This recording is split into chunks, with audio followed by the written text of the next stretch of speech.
£60. That's what Hugo Boss is asking for 50 millilitres of Alive Eau de Parfum. That's £1.20 per milliliter. Now for context, that puts it right in the middle of the prestige high street market, not cheap, not luxury, somewhere in between. And that middle ground is exactly where brands either justify themselves completely or quietly disappoint you. So which one is this? I'll tell you exactly where I land by the end of this video. But here's the thing that surprised me most about Alive, and I'm going to make you wait for it. It's not about the opening, it's not about the bottle, it's about what happens on the dry down. Because that's where this fragrance either earns its price tag or loses the argument entirely. Stick around. Hugo Boss. You know the name. German fashion house, founded in 1924, built on the idea that clothes, and by extension fragrance, should project confidence, ambition, and a certain cool professionalism. The brand has always understood one thing brilliantly: the psychology of aspiration without alienation. They want you to feel elevated, but not out of reach. In fragrance, Hugo Boss has had some genuine hits. Hugo Man is a classic of the late 90s freshy era. Boss Bottled is arguably one of the most recognized masculine fragrances ever made. But where Hugo Boss has historically struggled is with their feminine and unisex lines. They often feel safe, a little generic, like they're trying to please everyone and end up fully satisfying no one. Alive is their attempt to change that narrative. Launched with a focus on feminine empowerment and modern sophistication, it's aimed at a woman, or a person, who wants something that feels genuinely polished rather than just perfumed. The question is whether the juice inside matches that intention. Let's find out. Right, let's talk about the bottle because honestly, this is one of the stronger design choices Hugo Boss has made in recent memory. Alive comes in a clean, architectural flacon. There's a sculptural quality to it, a kind of facete geometric shape that catches light beautifully. It's got weight to it. Proper, satisfying heft when you pick it up. That matters. A flimsy bottle at 60 quid is an insult. The color is a warm amber gold, which immediately signals warmth and richness before you've even smelled it. The cap is smooth, fits snugly, no rattle. The atomizer delivers a clean, even spray, not too fine, not too heavy. You're getting good coverage per spritz. The outer box is clean and premium, matte finish, restrained typography, the kind of packaging you might actually keep rather than bin immediately. Does it compete with niche houses at this price? Not quite. But for a mainstream designer fragrance, it punches above its weight aesthetically. This is absolutely a bottle you'd display on a dresser without embarrassment. In fact, I'd say the bottle is slightly ahead of what the price point would lead you to expect. That's a good sign. Okay. First spray. The opening is elegant. There's no aggressive synthetic blast, no cheap citrus bomb, no headache-inducing brightness. What hits you first is something warm and slightly fruity, a soft, almost luminous quality that feels like standing in a room where someone glamorous just walked past. It's immediate without being loud. Projection in those first 30 seconds is confident but not overwhelming. This isn't a fragrance that announces itself from the other end of a corridor. It creates a presence rather than making a statement. Some people will love that restraint. Others, especially if you want to be smelled before you arrive, might find it underwhelming out of the gate. The top notes settle quickly, within 5 to 10 minutes, and what remains is already pointing toward something richer, warmer, more interesting. That transition from the top into the heart is actually one of Alive's strengths. It doesn't lurch or shift awkwardly. It unfolds. And that's a mark of decent fragrance construction. Now here's where Alive starts to earn some genuine praise. As the heart notes emerge, we're talking somewhere between 15 and 45 minutes after application. There's a floral warmth that develops beautifully. It's not a sharp, head-shop floral situation. This is softer, more curated. There's something rosy in there, something slightly powdery but not in a dated way, more like the warmth of skin than the smell of a grandmother's dressing table. What surprised me about the heart is how wearable it is across different contexts. There's an adaptability to it. On warmer days, the floral elements open up and feel almost luminous. In cooler temperatures, the warmth underneath comes forward and it feels cozier, more intimate. That kind of context sensitivity is genuinely valuable in a fragrance. The heart also has a slight creaminess that I wasn't fully expecting. It gives Alive a richness that keeps it feeling luxurious rather than thin. This is where the Eau de Parfum concentration starts to justify itself. An Eau de Toilette version of this might lose that depth entirely. The EDP formulation is the right call. The development in the heart is smooth, coherent, and genuinely pleasant. No rough edges, no synthetic screeching. Just a well-constructed, confident middle phase that keeps you engaged. All right. This is what I promised you. This is the moment Alive either justifies everything or lets the side down. The dry down. After 3 to 4 hours, Alive settles into something genuinely beautiful. The warmth that was hinting in a heart becomes the full story. There's a woody, slightly musky base that feels incredibly skin-like. It's the kind of dry down that makes people lean in and ask what you're wearing. Not because it's loud.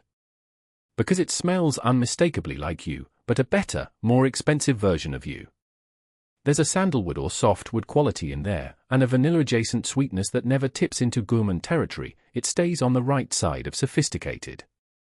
The musk is clean but not clinical. It's warm and human and genuinely appealing.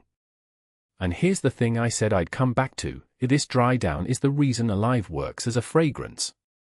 The opening is pleasant, the heart is lovely, but the dry down is exceptional for this price bracket. It punches well above 60 quid. If you're someone who judges a fragrance on its opening and moves on, you might miss what makes this special. Live with it. Give it time. Hugo Boss claim 8 to 12 hours longevity. My experience? 6 to 8 hours on skin is realistic. That's a solid, honest performance for a designer EDP at this price. On clothing, you're looking at longer, I'd say 10 to 12 hours easily, sometimes into the next day. Sillage, the trail this leaves, is moderate. This is not a room filler. It's not going to precede you into a meeting or linger dramatically after you've left. It operates in a personal to moderate radius. People close to you will notice it, and notice it positively. People across the room probably won't. For some wearers, that's a flaw. If you want impact and presence, you might want to spray more generously, 3 or 4 sprays rather than the standard 2. That said, the moderate sillage actually makes this more versatile. You can wear this to work, in close environments, on public transport, without worrying about overwhelming people around you. Peak performance, when this is genuinely at its best, is that 2 to 4 hour window when the heart is fully open and the dry down is just beginning. Morning application for an afternoon event is a perfect timeline for Alive. Let me paint you a picture. 3 portraits. First portrait. You're the person whose wardrobe is built on quality basics, neutral tones, good fabrics, nothing that screams for attention but everything that rewards it on close inspection. You want a fragrance that works the same way. Not a conversation starter. A quiet confidence. Alive was made for you. Second portrait. You work in an environment where fragrance needs to be present but not assertive, an office, a creative studio, client-facing meetings. You want to smell intentional and polished without making a statement about it. Alive handles that perfectly. It's professional without being corporate. Sophisticated without being stiff. Third portrait. You're exploring unisex fragrances for the first time. You've worn gender designer fragrances your whole life and you want to dip a toe into something more modern and fluid without taking a huge risk. Alive is a safe, rewarding entry point. It skews feminine but wears beautifully on any gender without feeling costume-like. Now who should not wear this? If you want to be the most memorable person in the room by scent alone, move on, this isn't built for that. If you're a projection chaser, a sillage maximalist, someone who buys fragrance specifically to be noticed from a distance, Alive will frustrate you.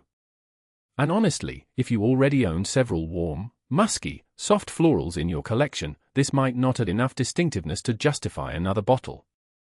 £60 for 50 milliliters. As I said at the top, £1.20 per milliliter. Now in the grand scheme of fragrance, that's genuinely mid-market. You're not paying niche prices. You're not paying budget prices. You're in that zone where the quality of the liquid needs to justify the name on the bottle. And here's my honest assessment, the liquid mostly does justify it. The dry down alone is worth your money. The longevity is solid. The construction is better than many fragrances at twice the price from lesser houses. Are you paying partly for the Hugo Boss name? Of course you are. That's always true at this level. But unlike some designer releases where you're paying 80% for the name and 20% for the juice, Alive feels like a more balanced split. If you want a cheaper alternative that scratches a similar itch, have a look at Zara's fragrance line, specifically their warmer, creamier EDP releases. You can get something in the same ballpark for a quarter of the price. It won't be as refined, the longevity won't match, but if budget is the primary concern, it's worth a sniff. My score for Alive Eau de Parfum? 7.5 out of 10.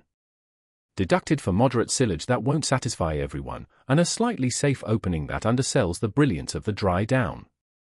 Awarded for exceptional dry down performance, solid longevity, beautiful bottle design, and a versatility that makes it genuinely wearable across seasons and occasions.